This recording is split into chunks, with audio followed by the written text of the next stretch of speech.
मनोज जरांगेंची आता सरकारला नवीन डेडलाईन, घेणार मोठा निर्णय। गुरुवारी मंत्रिमंडळाचा शपथविधी झाला। या शपथविधीवर प्रतिक्रिया देताना मनोज जरांगे पाटील यांनी नव्या सरकारला आता मराठा आरक्षणाची नवीन डेडलाईन दिली आहे। गुरुवारी नव्या मंत्रिमंडळाचा शपथविधी झाला। देवेंद्र फडणवीस यांनी मुख्यमंत्रीपदाची तर एकनाथ शिंदे आणि अजित पवार यांनी उपमुख्यमंत्रीपदाची शपथ घेतली। या शपथविधीवर आता मराठा आरक्षण आंदोलक मनोज जरांगे पाटील यांनी प्रतिक्रिया दिली आहे। सोबतच नव्या सरकारला इशारा देखील दिला आहे। 5 जानेवारीपर्यंत मराठा आरक्षणाचा प्रश्न मार्गी लावा, कारण गेल्या 1.5 वर्षापासून हे सुरू आहे। मंत्रिमंडळाचं शिष्टमंडळ ज्यावेळी अंतर्वालीत आलं होतं त्यावेळी त्यांनी हे सगळं सांगितलं होतं। 5 जानेवारीपर्यंत संधी दिली, त्यामुळे संधीचं सोनं करा, असं मनोज जरांगे पाटील यांनी म्हटलं आहे। नेमकं काय म्हणाले आहेत मनोज जरांगे पाटील, चला पाहूयात। देवेंद्र फडणवीस यांना शुभेच्छा आहेत।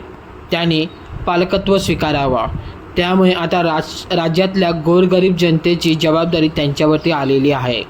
गरीब लोकांना त्यांच्याकडून न्याय मिळेल अशी मी अपेक्षा करतो। आमच्या मागण्या मान्य करा, जनता तुम्हाला डोक्यावर घेऊन नाचेल। मुख्यमंत्री आणि दोन्ही उपमुख्यमंत्री या तिघांनाही विशेष करून सांगतो की आता तरी मराठा समाजाला असं वाटायला नको की तुम्ही समाजाचा द्वेष करता, असं मनोज जरांगे पाटील यांनी म्हटलं आहे। दरम्यान यावेळी बोलताना मनोज जरांगे पाटील यांनी नव्या सरकारला नवीन डेडलाईन दिली आहे। काय आहे डेडलाईन, चला पाहूयात। 5 जानेवारीपर्यंत मराठा आरक्षणाचा प्रश्न मार्गी लावला पाहिजेत, नाहीतर मी आमरण उपोषणाला बसणार आहे। 5 जानेवारीपर्यंत मी तुम्हाला संधी देत आहे, त्याचं तुम्ही सोनं करा, असं मनोज जरांगे पाटील यांनी म्हटलं आहे। जर पुन्हा एकदा मराठा समाजाच्या विरोधात गेलात तर सत्ता चालवणं तुम्हाला अवघड होईल। पुन्हा एकदा करोडोच्या संख्येने मराठा समाज अंतर्वालीमध्ये येईल, त्यावेळी संपूर्ण देश बघेल, असा इशाराही यावेळी मनोज जरांगे पाटील यांनी सरकारला दिला आहे। मागील काही दिवसांमध्ये मला एकटं पाडण्याचा प्रयत्न केला गेला होता, पण हे माझ्या समाजाला सहन होत नव्हतं, असंही यावेळी मनोज जरांगे पाटील यांनी नवीन सरकारला ठणकावलं आहे।